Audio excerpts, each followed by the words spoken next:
Boldwood presents The Missing Husband, written by Alex Coombs, and read by Helen Keeley. The moral right of the author has been asserted. This performance is owned by Boldwood.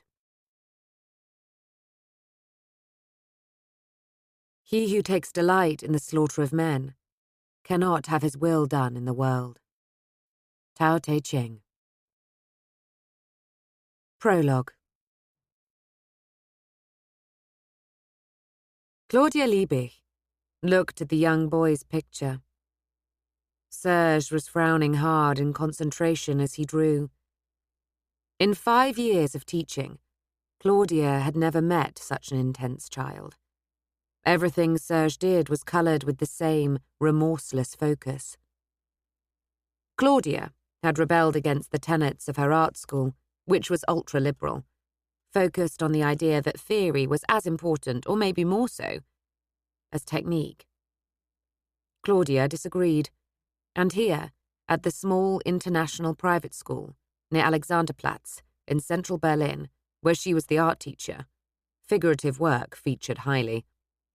By all means, she said, be abstract, but before you do me a series of coloured rectangles or cubist faces, or before you display an everyday object as art, show me you can paint like Mondrian, Picasso, or Duchamp could. Today, her pupils were drawing their parents at work. Desks and rudimentary offices were the main themes. Most of the parents worked in offices, and some of the children's parents were in TV, so there was a smattering of cameras and monitors depicted in the paintings. Serge was drawing some tanks.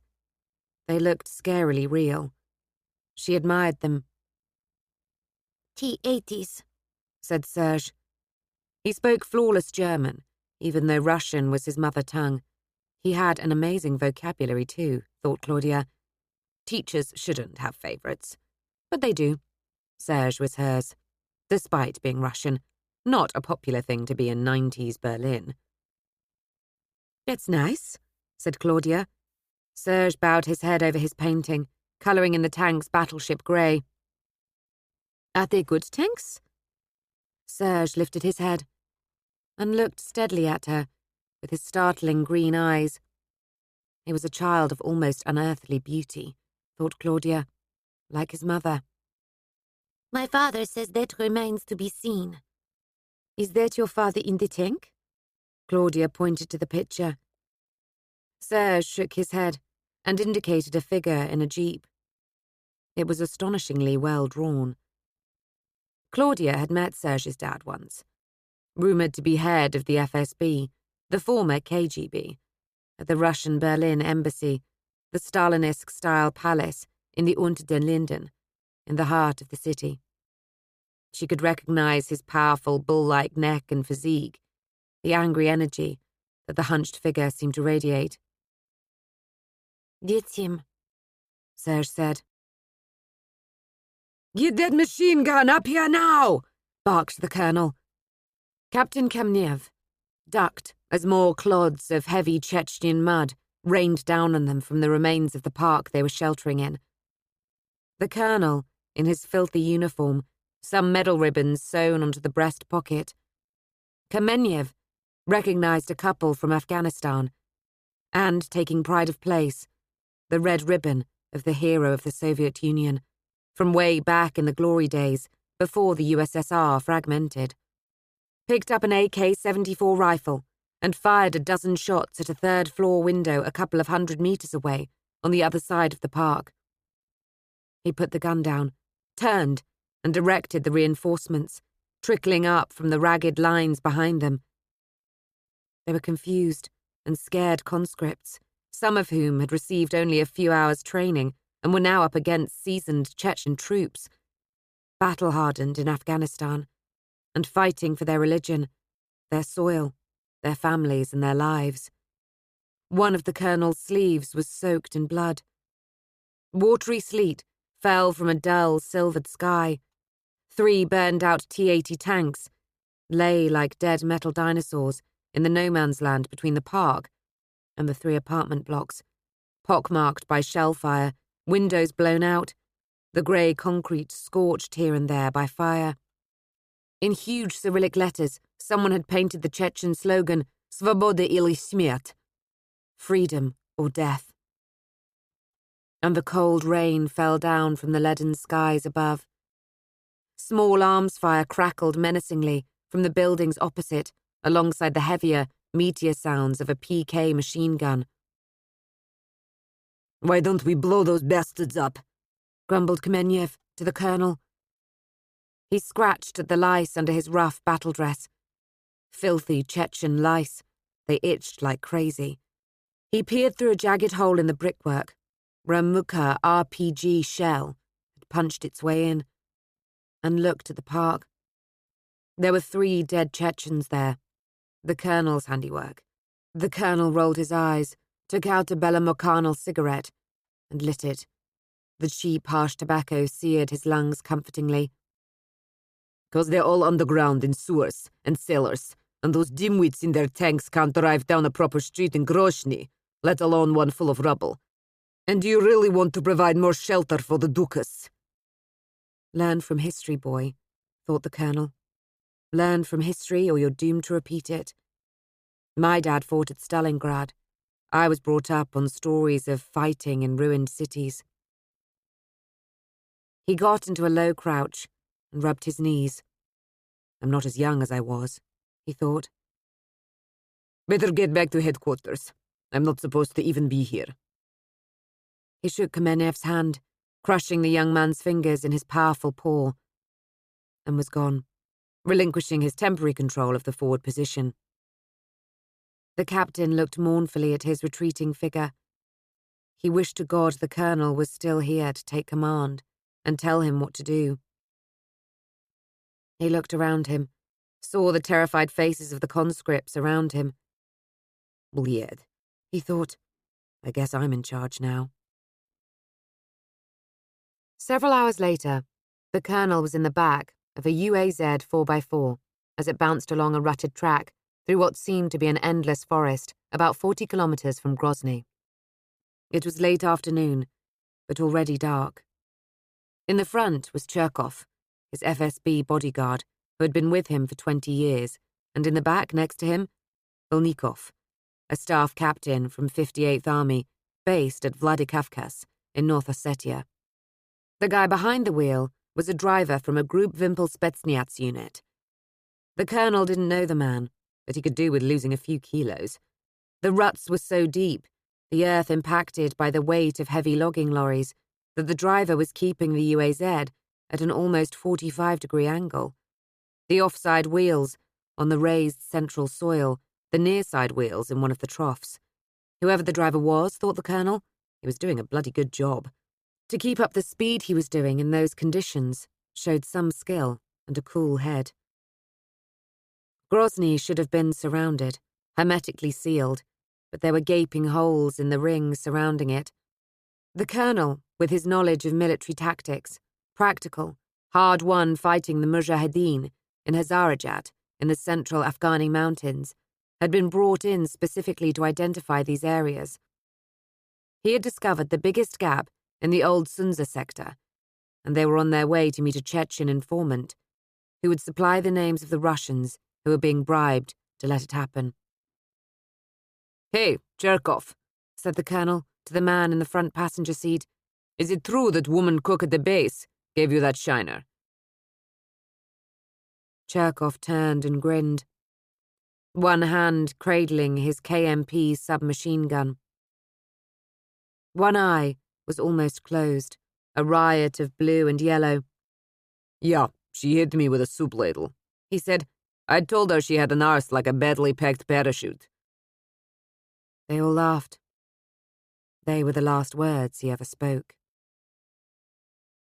The driver turned a corner, hissed under his breath, and slammed on the brakes to avoid hitting the tree that lay across the road. While the car skidded to a halt, the passenger window exploded in fragments of glass as 3 rifle bullets hit Cherkov. He died instantly. The colonel swore and grabbed his machine pistol from the seat next to him, pulling the trigger and firing blindly through the smashed window at the unseen attackers. He heard a scream, and silence, and turned to Velnikov. The colonel was about to shout to follow him, and his hand reached for the door handle as he tried to take the fight to the enemy. The staff captain shot him in the face at point-blank range. Velnikov opened the screw-topped vodka bottle of 80% proof Ruskova vodka and took a swig. "That was easy," he said to Arkady Belanov. He had expected more from the dead man, knowing his reputation. He looked at the body of Colonel Surikov, sitting next to him, his head resting against the rear window, covered now in gore. Blood from the bullet hole in the colonel's forehead had stained the neck of the white t-shirt he wore under his battle dress, the exact red as the colour in the medal ribbon of the hero of the Soviet Union on his chest. He handed the vodka to Belanov. The fat man took the bottle with his left hand, nodded his thanks, and casually shot the captain through the heart with his right. "Yes," he said to the corpse, sitting next to the dead colonel. "Very." He took another pull on the vodka bottle and put the Baikal pistol down on the seat next to him. Claudia Leibich said to her class, "5 minutes to finish, children." She walked over to Serge Surikov. His picture was nearly finished. Claudia looked at the picture. Behind the tanks, a city was burning. She could see red flames and black smoke. In the corner, in the sky, was a figure with wings. "Is that an angel?" she asked. Serge nodded. "To protect your father?" Serge nodded. His very green eyes were slightly slanted, an inheritance from his Siberian Tatar mother. Then he added softly, "Or to avenge him." Outside, the skies were darkening over Alexanderplatz, and it started to snow. Chapter 1. "This is my husband. His name is Charlie Taverna." Oksana Taverna, née Oksana Ilyinchnya Yegorov, looked across the desk at Hanlon.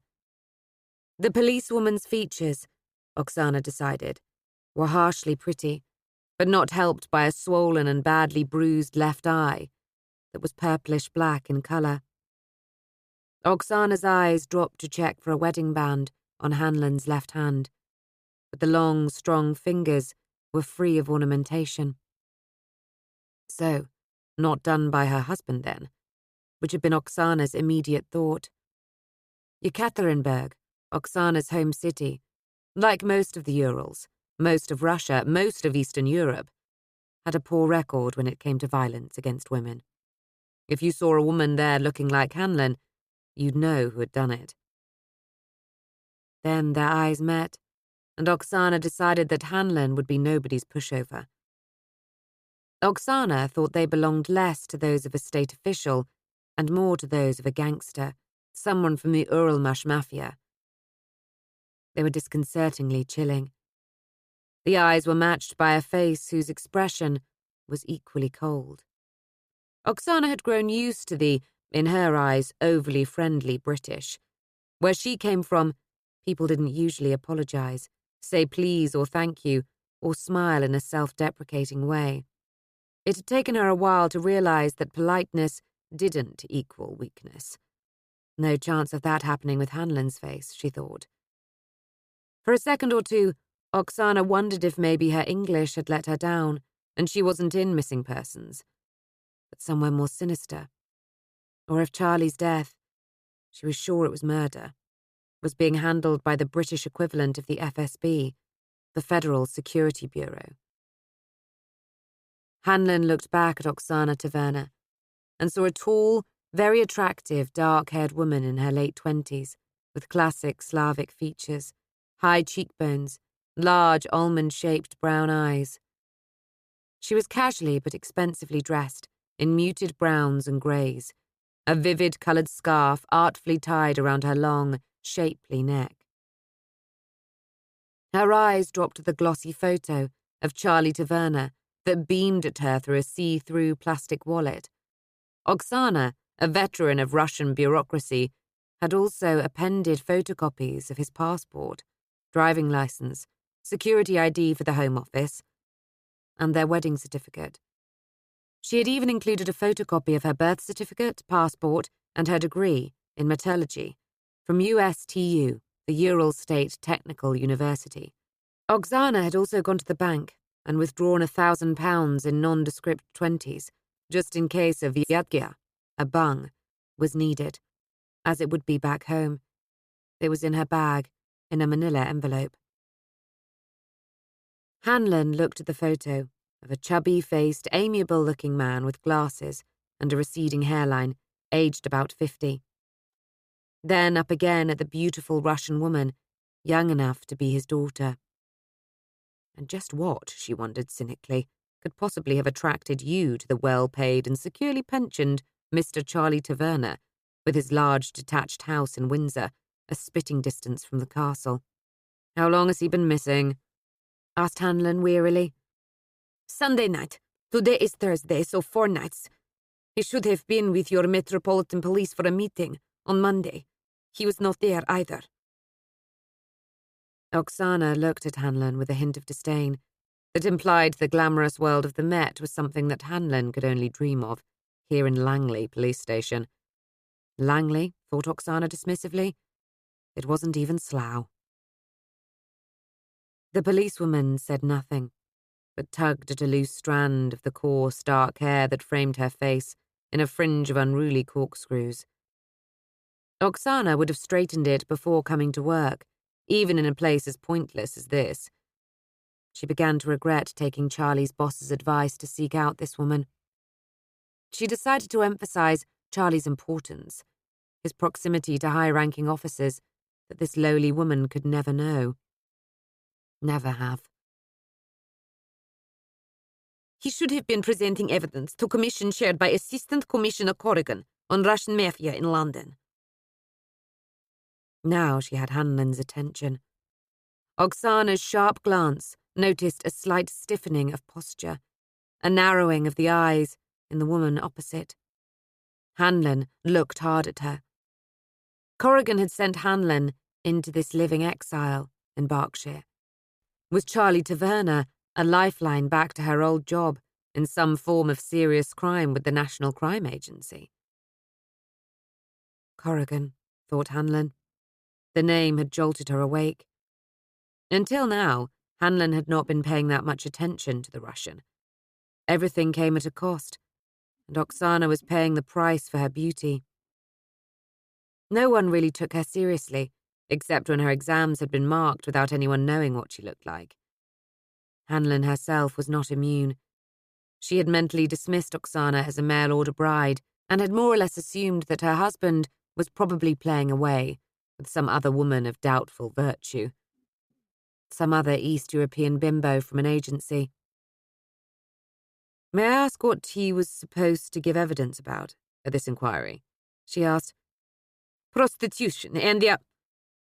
For a moment, Oksana's mind went blank as she mentally searched for the English. She knew them as soutenier. Then it came to her. Pimps, particularly growing connections between Moscow and London. Yeah. She shrugged. Russian population here is increasing. 5 years ago, Charlie tells me, there were maybe 40,000 Russians here in London now. Who knows how many now? Some say 200,000, some say 400,000. VV says Russian oligarchs own Chelsea now. Who's VV? Asked Hanlon, baffled. Vladimir Vladimirovich. President Putin, said Oksana, rolling her eyes and her R's. Oh, said Hanlon. But it's dangerous to lift up rocks and look underneath, said Oksana. Sometimes you find more than you expect. That is what Charlie was doing. Picking up rocks. What do you think has happened to your husband? Asked Hanlon. She raised her voice slightly as another jet passed overhead. She was beginning to get used to the endless noise of the flight path. Heathrow was only a couple of miles away, but Mawson and McIntyre were out of the office, and the place was silent apart from the roar above them. Absent-mindedly, she touched the tender, bruised flesh around her eye, a sparring injury from her boxing training. "Charlie is dead," said Oksana flatly. There was a bleak acceptance in her voice that touched Hanlon, who was used to people being either in denial or more visibly shaken. The woman across the desk was calm and matter-of-fact. There was no, "I can't believe this could have happened." She was just stating a fact. If there is one thing Russians are, Hanlon thought, it's tough. She'd met a few. Oksana's face was expressionless. "What makes you say that?" she asked. Oksana looked at her steadily. "The people Charlie knew, particularly from Moscow, that is how they deal with problems. They eliminate people." "I see," said Hanlon. Maybe in Russia, she thought, but not in Windsor. Not tubby ex-civil servants like Charlie. Litvinenko, yes. Taverna, no. "But you shouldn't really be talking to me about this. Your husband was a civil servant, ex-Foreign Office, an important man. You have a reasonably convincing story suggesting a crime has been committed. Go to Corrigan. He's surprisingly accessible." "No," said Oksana. Hanlon wasn't overburdened with work, but the Borinsky disappearance was generating more than its fair share of paperwork, and she had a meeting with Child Protection looming that she had to prepare for. Oksana's problem wasn't her problem. Even if what she said was true, her husband's disappearance wouldn't fall under a missing persons remit. It would be Thames Valley's serious and organised crimes, baby. She also suspected that Mawson would not be happy at Hanlon, taking it upon herself to bypass procedure. He'd made it clear that such things would not be tolerated. "Look," said Hanlon, leaning across her desk and pushing some hair from her forehead. The light through the window picked out several long, pale scars on her forearm. There was a slight kink to her nose that suggested it had been broken some time ago. Oksana noted the fine lines that time, and pain had etched on Hanlon's forehead, the tiredness around her eyes. She had obviously known hardship and trouble in her life. She also noted the ligaments, moving elegantly under Hanlon's skin. Oksana, a former gymnast when younger, until she had become the wrong shape, too curved, too tall, could appreciate how strong Hanlon was.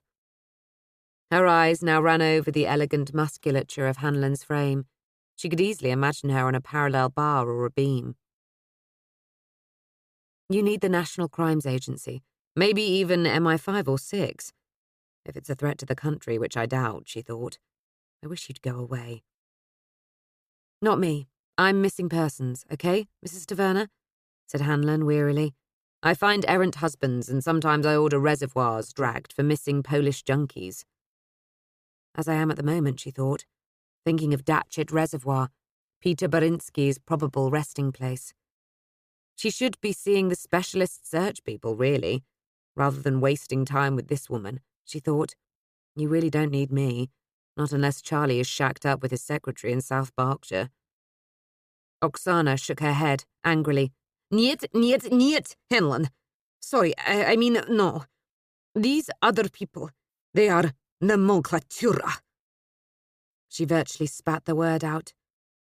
Nomenclatura, the high priests of the ruling caste. Every Russian's nightmare.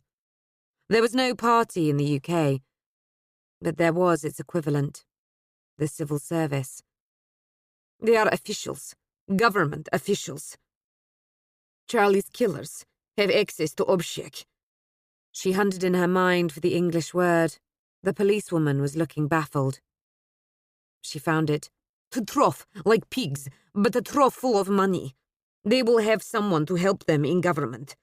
They will have someone in police. We say in Russia, a roof, a krishya. They have millions to spend. You cannot trust government. I'm the government, said Hanlon acidly. She had a certain amount of sympathy with Oksana's views, but she didn't appreciate someone from the back of beyond, the Urals, telling her the score. Yes, said Oksana, but you are different. I have seen your file." "You have done what?" thought Hanlon.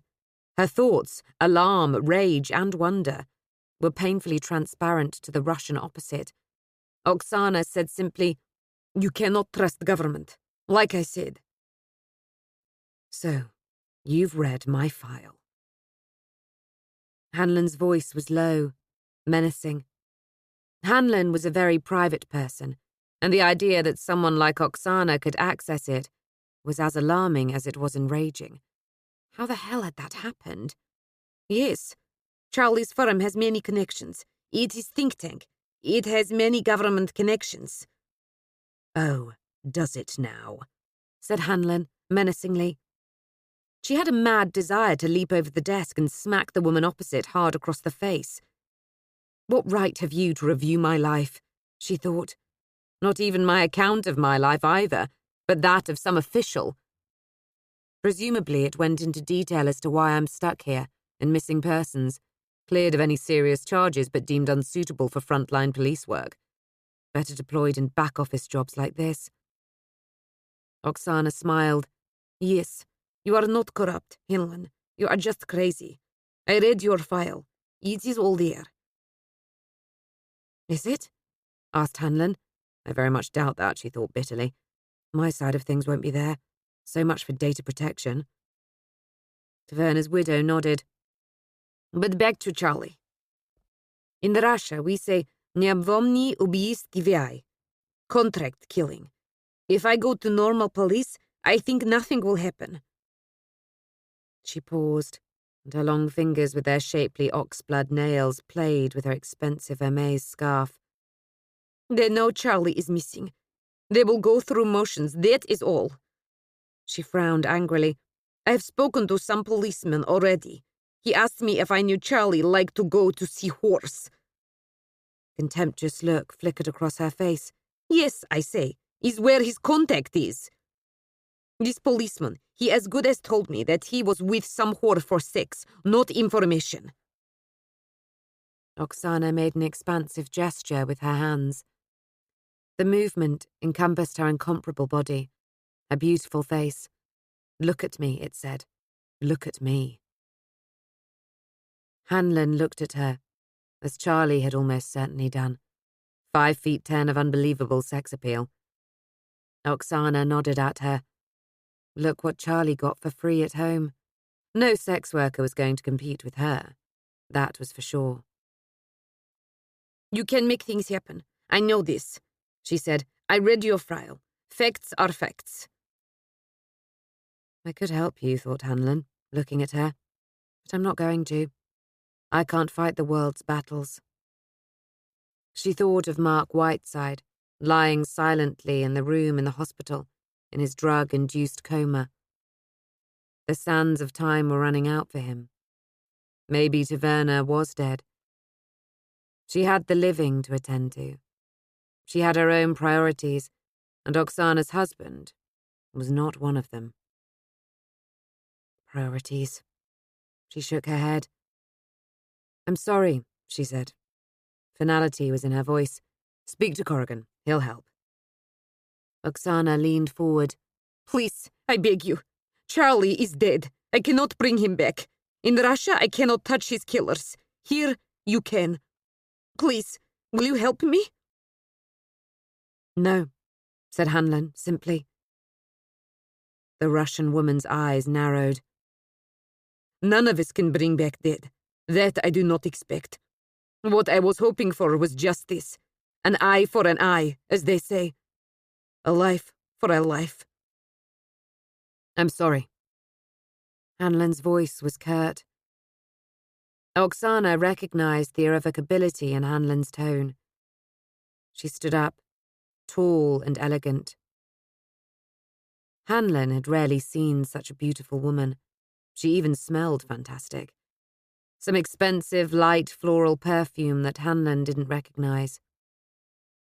The Russian woman had a point. If you had Oksana to come home to, you wouldn't want to play away. She also revised her earlier opinion of Taverna. Oksana was not the kind of woman to just want a sugar daddy. and there was no doubt that she cared very much for her missing husband. Her almond-shaped brown eyes rested contemptuously on Hanlon. So, the war and his Sakya, his bitch Belanov, have won then. Is nothing more to say. Hanlon stiffened behind her desk. Arkady Belanov. Now Oksana had her interest. Please sit down, Mrs. Taverna. I think I've just changed my mind. Oksana Ilyinchnia Taverna, ni Yegorov, put her hand in her pocket and took out a memory stick. It is all here, if you want it. Vengeance is mine, saith the Lord. Shona McIntyre, her colleague, had told her that. Hanlon nodded and took the memory stick. Oksana gave her a curt, formal smile and sat down. Why don't we begin at the beginning, Mrs. Taverna? Thank you, DCI Hanlon. Please, call me Oksana. She nodded at the stick in Hanlon's fingers. Time for you to meet the butcher of Moscow. Charlie's killer. And Arkady Belanov, added Hanlon. Him too, said Oksana. Hello, Arkady, thought Hanlon. Still hurting women, then. It'll be nice to see you again. Chapter 2. Assistant Commissioner Corrigan of the Metropolitan Police, naked except for a small towel preserving his modesty, looked thoughtfully at the man, similarly attired, sitting opposite him in the steam room. The hot, heavy, damp air, like being inside a heated cloud, billowed around them, obscuring vision, deadening sound. The thick grey marble walls, a century old, dripped and ran with condensed moisture. Through the mist, Corrigan saw a heavily built man in his late 20s, early 30s. His body was muscular, not the overly defined, chiseled look of the gym, but spectacularly solid. His waistline was beginning to carry a couple of folds of surplus fat, but he wasn't too far removed from the boxer he had once been. Corrigan, whose family had almost all to a man worked in construction, knew strength when he saw it. Enver Demirel was a powerful individual. He had a mournful face that bore the traces of the boxing ring, a heavy drooping moustache, and sad brown eyes like a seal's. Corrigan's gaze dropped momentarily to the man's right foot. There was a small, red, puckered scar where D.I. Demirel had been shot a year or so ago in the line of duty. D.I. Enver Demirel stared unhappily back at the Assistant Commissioner. Corrigan was a huge man, 6'5", and the towel wrapped around his waist looked like a face flannel against his massive bulk. A weightlifter, run to seed. Generations of Corrigans had done nothing but heavy manual labour, and in some kind of Darwinian way the results of centuries of coded musculature were there in the AC's body. Enver averted his eyes. He hated public nakedness, and was very uncomfortable in these surroundings. He was also uncomfortable with deviation from routine, and he suspected that Corrigan had brought him here for some off-the-record discussion that he most certainly did not want to be having. They were in the basement of Corrigan's club.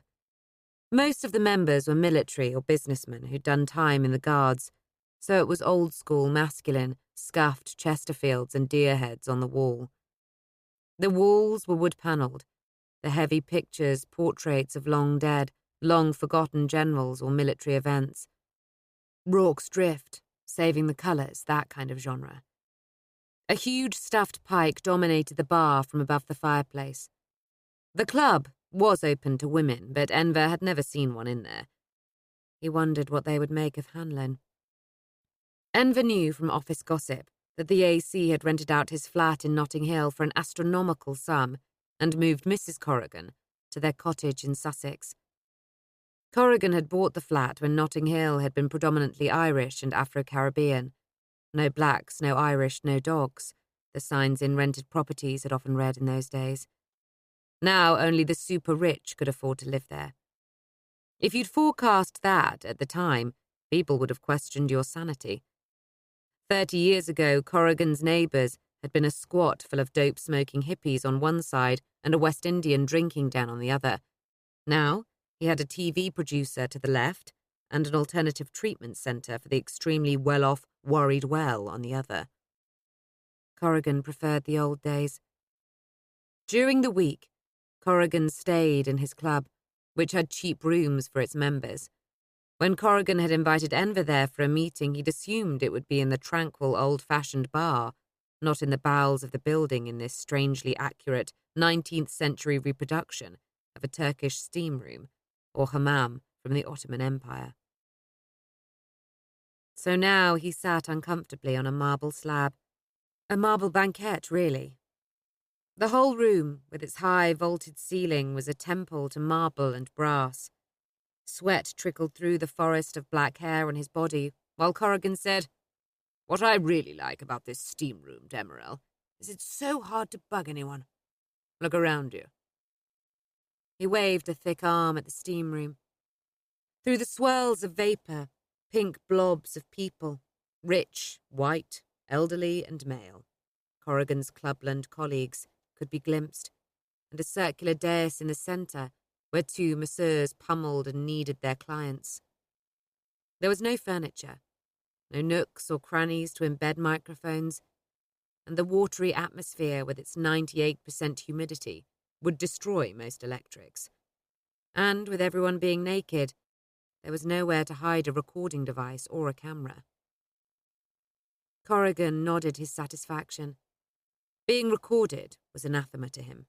These days he had to assume everything would be made public, captured on a phone, photographed from a satellite or a car, and now there was the advent of smart glasses. What he had to say was for Enver's ears only. He wanted no record, no email, no paperwork, no photographs, no witnesses. Just nice, simple deniability if things went wrong. "Yes, sir," Enver Demirel said. He wondered if Corrigan had a particular reason to feel paranoid, or if all one-to-one briefings would, in future, be conducted in spas, plunge pools, showers. Maybe swimming pools. Hanlon would like that, he thought. He had seen her swim, elegantly, effortlessly, tirelessly. He floundered in water. He felt he looked ridiculous. He hated being here. He looked down angrily at the swell of his stomach. It used to be flat. Now it billowed out, straining his skin. "I'm obese," he thought, with self-loathing. "Fat. I look pregnant." "I take it you read my briefing notes on the people trafficking debate we're having in London?" asked Corrigan. "Yes, sir," said Enver. He quoted, pleased to be able to take his mind off his body issues, paraphrasing freely. "Conservative estimates would place the number of cases of trafficked sex workers in the UK in the 1,000 to 2,000 mark. CEOPs reckon that there are about 500 children trafficked for sex purposes, and in London, we're dealing with about 100 cases, each on average involving about a dozen people." Enver had a retentive memory for facts and figures, and he could see Corrigan beaming at him through the steam. A teacher whose prize pupil had done well, as usual. "Yes," Corrigan said, "but what particularly concerns me at the moment is the growth in crime from the former Soviet Union, Russia in particular." Russia was back in the news as enemy number one again. Not quite the heady paranoia of the Cold War days, but there was pressure on Corrigan from his political masters to provide hard information and to be seen to crack down. The last thing the government wanted was to be made fools of domestically, as well as internationally. Some form of crackdown on Russian criminals was called for, in their opinion. It would look as if they were doing something, and it would be popular with the public. Above all, it would be relatively uncontroversial. It wouldn't upset, for example, the Black and Asian or the Islamic community. It wouldn't upset Brussels either. Enver looked round the steam room, ghostly glimpses of naked men seen through the swirling hot mists. Sweat was pouring off him now. He'd used saunas in the past to make the weight when he'd been a boxer, shaving grams off before a weigh-in. He'd be a super heavyweight now. It was a depressing thought. Sir? Corrigan leaned forward. He spoke softly, but Enver could hear the anger in his voice. I should be chairing a meeting right now involving the Borders Agency, HMRC, CEOP Command, and the NCA. Our star turn was to have been a man called Charles Taverner, a Foreign Office expert recently moved to the private sector and well-informed on Russian crime syndicates, particularly prostitution, the one that concerns me. Yes, sir, said Enver. Corrigan looked irritatingly composed, relaxed in the intolerable heat, like a huge lizard.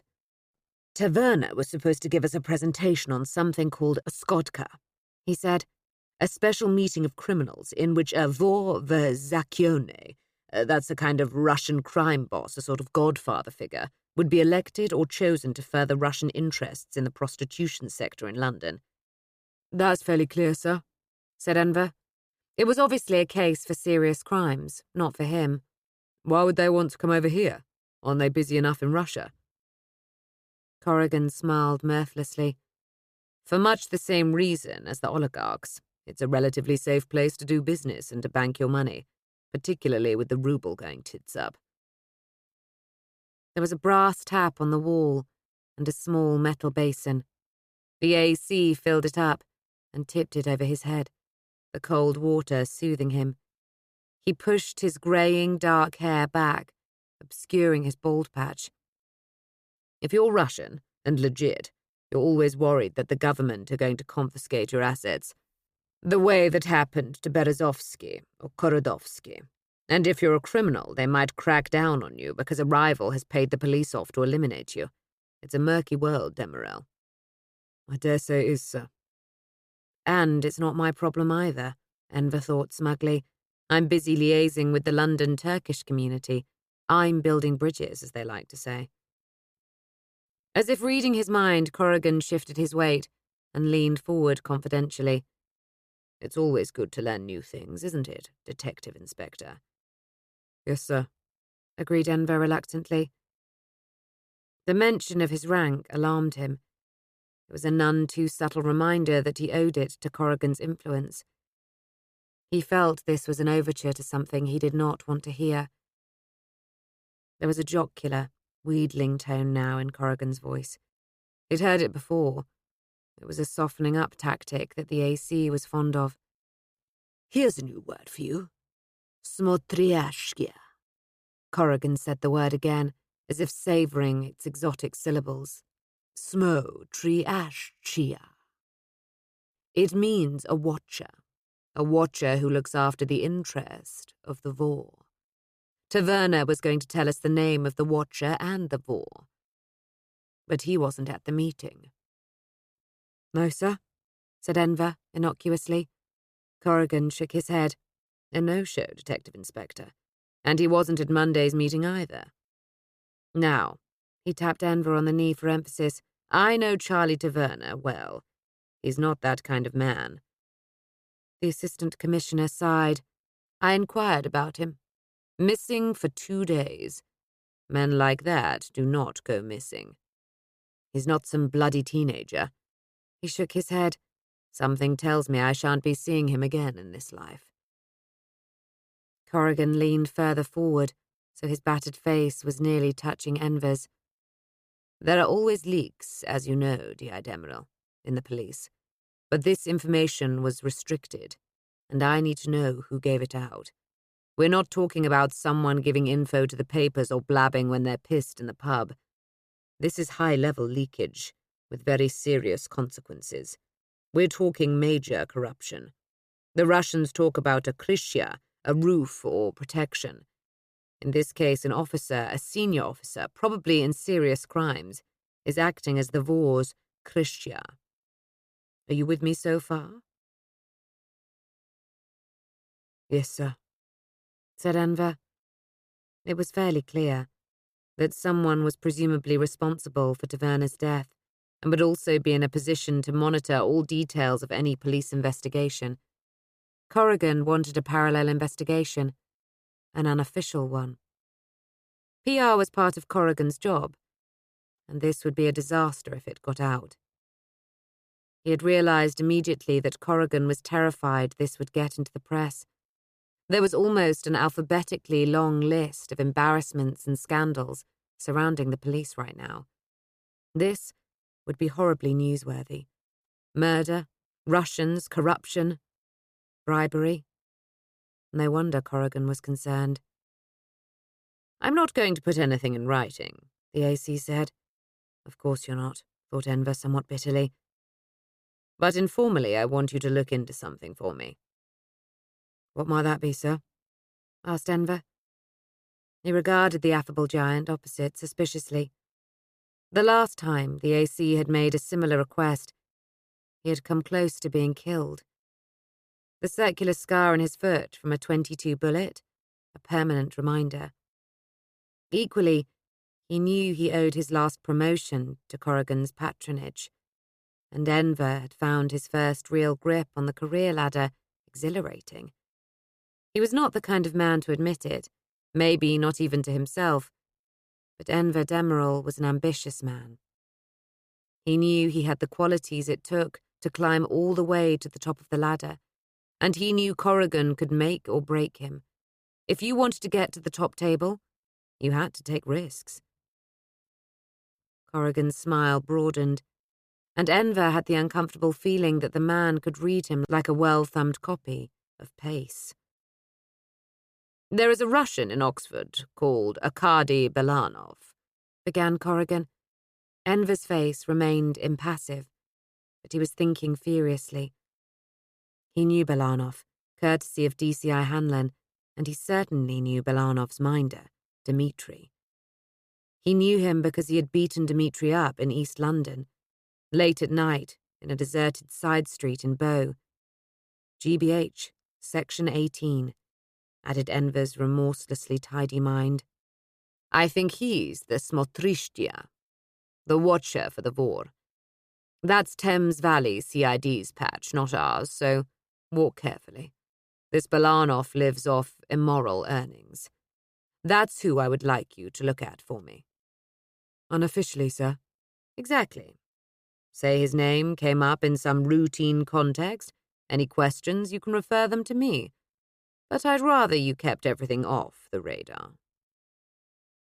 Presumably you know one or two of the Oxford lot from courses, that kind of thing.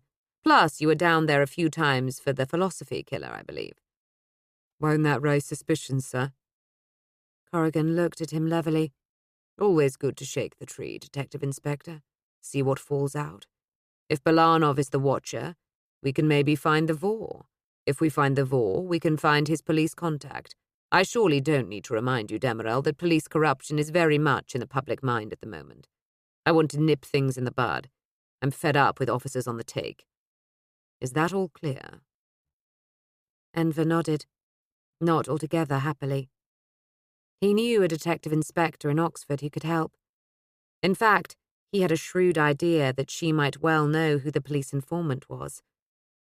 But Enver was very reluctant to reveal this information that he had acquired, to his own discomfort, in an unorthodox way. Equally, he knew that if he scratched Corrigan's back, it would be reciprocated. Off-the-record investigations were, in his opinion, PR disasters waiting to happen. He could think of 2 high-profile ones that were currently in the papers. He didn't want to add to them. "I do know someone from Oxford CID reasonably well, sir." "So there we are," said Corrigan. "I knew my faith in you would be justified, Detective Inspector."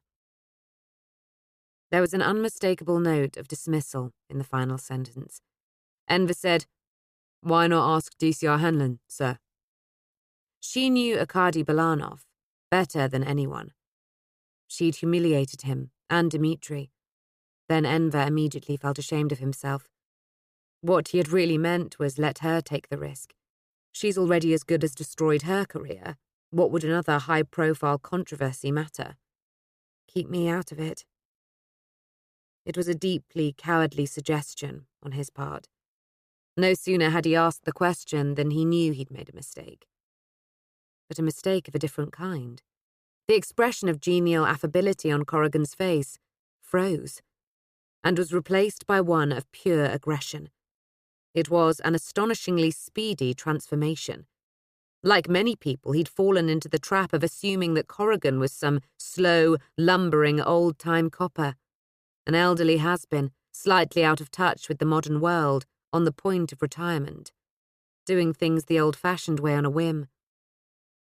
But Corrigan was a hard old bastard, ruthlessly efficient, still ambitious and frighteningly bright. A friend of his was probably dead. Police complicity was suspected, and Corrigan didn't just want answers. He wanted results, and he wasn't going to take any nonsense from inexperienced junior officers, particularly from patronizing junior officers. And certainly not at the expense of a woman who, although unbelievably troublesome, he deeply respected. "Don't try and tell me how to do my job, Sonny Jim," said Corrigan. He leaned forward close to Enver's face so he could see the expression in his eyes. His voice rumbled ominously. "In fact, don't even think about trying to tell me how to do my job." "Is that clear?" "Totally, sir," said Enver. Corrigan didn't need to add an "or else." He never did. He never made threats. He didn't need to. Corrigan sat back and stared at Enver with hostility. "You can go now, Detective Inspector Demirel." His voice was dismissive. "You have my personal number. When you have something worth telling me, I suggest you use it." Corrigan nodded a curt farewell. Enver stood up, one hand clutching the towel covering his groin. To have saluted would have been ridiculous in the circumstances. "I'll be in touch, sir," he said. "You do that, Detective Inspector. You do that. And don't be long, either. I want this put to bed ASAP." He looked at Enver and said cruelly, "Give my regards to D.I. Huss, D.I. Demirel." With satisfaction, he noted Enver's eyes start from his head, and a kind of muscular ripple run up his body, as if he'd been electrocuted. "Serves you right for questioning my judgment, Enver," he thought. "Yes, sir," said Enver in a strangled tone. How could Corrigan have known? "Off you go," said Corrigan. Corrigan watched Demirel's broad, muscular back disappearing through the clouds of steam. Strange that Enver Demirel had brought up Hanlon's name. Hanlon would be safe where he had put her. Twice she'd nearly got herself killed.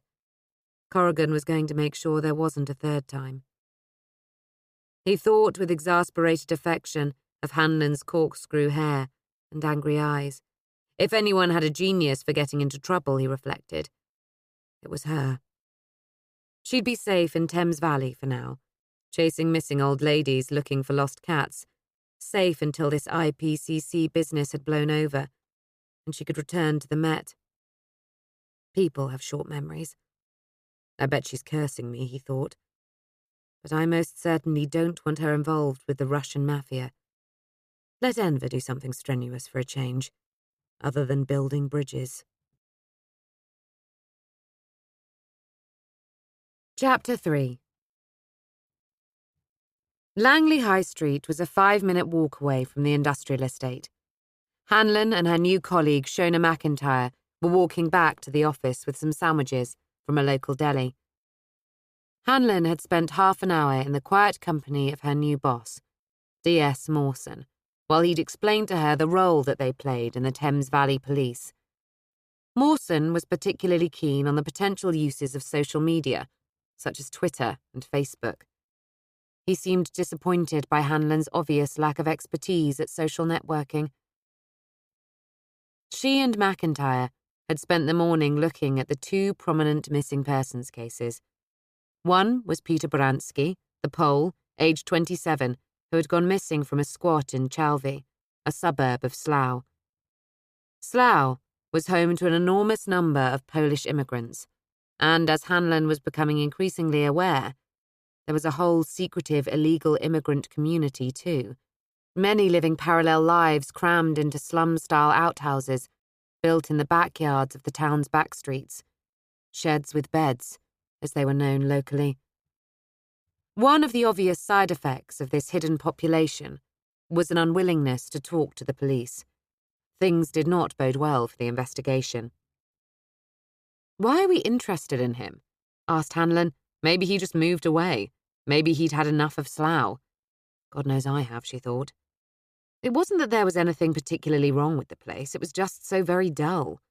It was famous for a huge Mars confectionery factory, a John Betjeman poem, "Come friendly bombs and fall on Slough," and for the fact that the TV comedy The Office had been set there.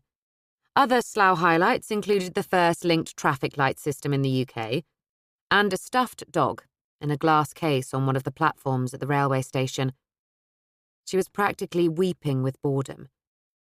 McIntyre explained that the squat was well known as a junkie hangout, and there'd been a number of criminal incidents surrounding it.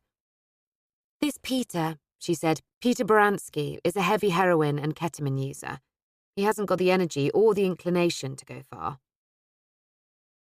Hanlon nodded. That made sense. Strung out on smack and Special K, he'd find doing his shoelaces up a struggle, let alone disappearing anywhere. "Who reported him missing?" "His girlfriend," said Shona McIntyre. "She thinks he's been murdered. She'll be coming to the station at 11. We'll meet her down there with D.I. Hennessy." The trip to the police station was a waste of time.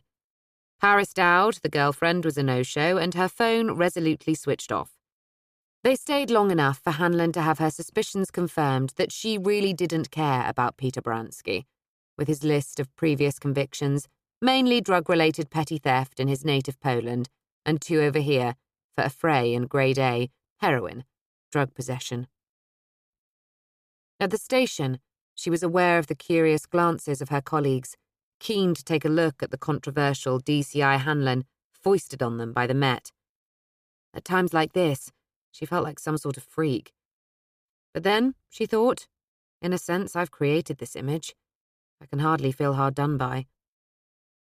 They turned off the high street, past a pub into a lane that was cut through to the industrial estate. Parked illegally on the curb was a battered pickup truck. An aluminium extension ladder was wedged against the rear near-side tyre where a decorator had been painting the soffit boards of the property just under the eaves. He was taking a cigarette break, and he leered aggressively at the 2 women as they walked past. Attractive, confident, well-dressed, they more or less represented everything he hated in female form. Hanlon looked him over with disdain. Her brief glance summed him up. He was short, stocky, and bald, and he had an unpleasant, slightly fat, aggressive face. It was like a sneer in human form. He registered her contempt. It was his eyes, or rather the look in them, that struck Hanlon as his least attractive feature. Their gaze was on the lookout for any kind of weakness that he could exploit. If they'd been disabled, or students, or had learning difficulties, he would have tailored the abuse to meet the target. Cripple, puff, spaz. He was the kind of guy who got his rocks off, trolling on Twitter. As they were women, he'd obviously decided upon sexual harassment. Her sharp eyes noticed that the tyre by the passenger door was bald, well below the minimum legal tread. Momentarily, she was tempted to nick him for that, 3 points on his licence. The truck was a mess, an exposed jumble of old paint cans and detritus. The lackadaisical attitude extended to safety. He'd left a pot of paint balanced precariously on the penultimate rung of the ladder. What a cowboy, thought Hanlon, contemptuously. Their eyes met, hers coolly disparaging, his actively hostile. 2 successful, attractive women. A sight he hated. I just bet your sex life centres around internet porn, she thought. No woman with an ounce of sense would touch you with a barge pole. Good job you've got a right hand. "Give us a kiss, darling," he said to Hanlon, with a suggestive pout. The jut of his body was full of displayed aggression. "You know you want it," he said, thrusting his crotch at her. What a target, she thought, entertaining a momentary vision of driving either her knee or her Chelsea-booted foot between his legs. No, don't think about it, she told herself. I haven't been here long. I mustn't cause trouble. Annoyed at her lack of reaction, the absence of fear, he turned his attention to McIntyre as they drew level with him. Oi, black bitch, show us your tits, he called out to her. McIntyre ignored him, keeping her eyes averted, stony-faced. Hanlon, feeling a sudden familiar rage surge through her body, gave into it, almost joyfully. Sod it, she thought. I should keep on walking, she thought. I should rise above these things. I should act professionally. But, she thought. But. Hanlon despised bullies. Those who picked on the weak she regarded as fair game. It was a personal urge to redress the balance. She also liked fighting. There was a berserker streak in her that craved release. Any old excuse would do. She had it here in spades. She let it out. Here we go, she thought. She kicked hard and sideways with her foot at the ladder as she walked past. It was a vicious kick. The ladder quivered, moving a few centimetres with a metallic scraping noise as its aluminium tips scratched at the exposed brickwork of the wall, and the 3-litre pot of white gloss paint toppled forward, jolted off the rung by the motion, voided its contents as it fell. It went even better than she had dared hope. There was no lid on it, and a wave of thick white emulsion, followed by the now almost empty tin, hit the man. It clattered loudly as it fell to the pavement. McIntyre stared at him in horror. The stuff covered half of his head and one shoulder. More paint pooled over the lower half of his body, his boot and the pavement. For a second, they all stood rooted to the spot by the spectacle. The man had the presence of mind to fumble in his pocket for a rag to clear the paint from his right eye so he could see. Hanlon surveyed her handiwork with satisfaction. "Oops," she said loudly. He advanced towards her, left arm outstretched to grab hold of her, the right arm drawn backwards, fist clenched. Sexual harassment, verbal abuse, the unexpressed threat of rape had disappeared now. He wanted violence. He wanted to give Hanlon a good kicking. Hanlon didn't shout, "Come on then." She grinned at him. It was so much more enraging. "You fucking bitch," he hissed, advancing on her. Hanlon didn't retreat. She moved with her customary speed and grace, sure-footed and with an accuracy born of long years of practice. She seized his outstretched wrist and pushed it back on itself, transferring her iron grip to his splayed fingers, instantaneously bending them back. It stopped him in his tracks before he could throw the punch with his right. His fingers were on the point of breaking. He automatically reached forward with his right hand to pull her hand and